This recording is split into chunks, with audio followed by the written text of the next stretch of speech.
These are the victims of one of the world's most forgotten conflicts. Starving children fill Central African Republic's only paediatric hospital, and their frail bodies are fighting an invisible enemy, hunger. It's really sad because it's an illness that can be prevented, but we see dozens of cases every day. Sometimes children arrive here in a very serious condition. They go straight to the emergency ward and some die. It's really painful. The UN says children are suffering the most in the fighting that began in 2013 between mostly Muslim Seleka rebels and the mainly Christian Anti-balaka militias. Both sides have attacked schools, hospitals and religious buildings in one of the poorest and least developed countries in the world.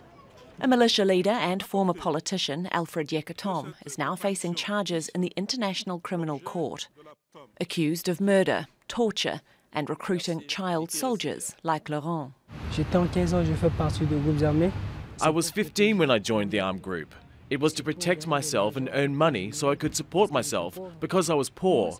If you don't help the children, the boys will join armed groups and the girls will sell their bodies.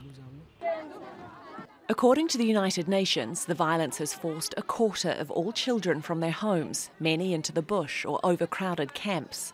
Nearly every child needs protection from the armed groups, which now control 80% of the country. It says 1.5 million children require humanitarian aid, and 43,000 could die from extreme hunger in the coming year. Children in the Central African Republic are constantly facing violence, fear. They are recruited into armed groups. They are living under unimaginable poverty and facing life-threatening malnutrition. Their situation is really desperate. We have a whole generation of children growing up in desperate situations.